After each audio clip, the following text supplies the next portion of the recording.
Бүтін Кыргызстан мадумаров. Мен ушуну тактап койгум келет да. Регламент эмне себептен алып атабыз? Шунун түшүндүрмөсү барбы? Бирөө жарым түшүндүрүп бере алабы? Эмне үчүн? Биз биринчи күндөн баштап ушу регламент менен иштешибиз керек эле. Тилекке каршы 6 ай созулуп кетти. Регламентти кабыл албаган парламент башка мыйзамдарды кабыл алууга кудуреттүү болобу? Өзүнүн регламентин өзү кабыл албаган парламент бул эмне болгон парламент?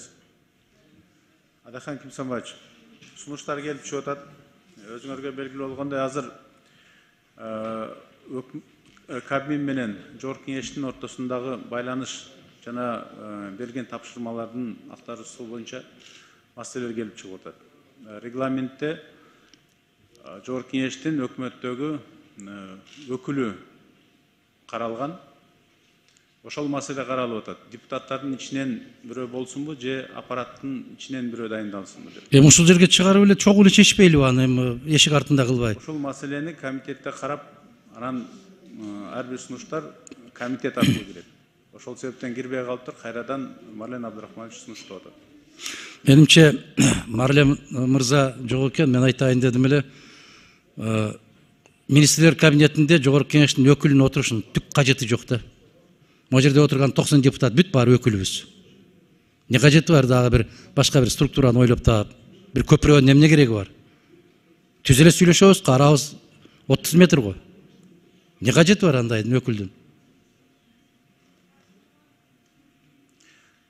Ошону Талан Турдунович каралган регламентте бар. Талан Турдунович, макул, ал кезде каралганы туура болгон, себеп ал кезде парламенттик башкаруу эле.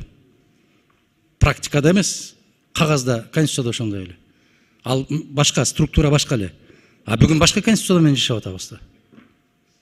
Бүгүн кажети жок, ошондуктан ушул сыяктуу маселелерди эшик артында 2-3 киши башын бириктирип алып чечпей эле парламентке алып чыгалып, кенен талкуу кылып, ушул жерден чечилиш керек. Ар бир добуш берилиши менен чечилиш керек да. Аны 2 киши отуруп алып чечеби эле.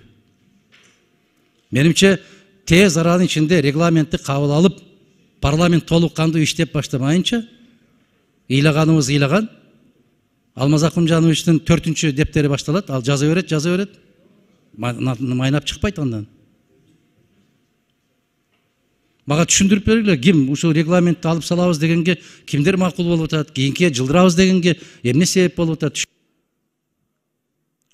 Рахмат, сиздин оюңузду уктук.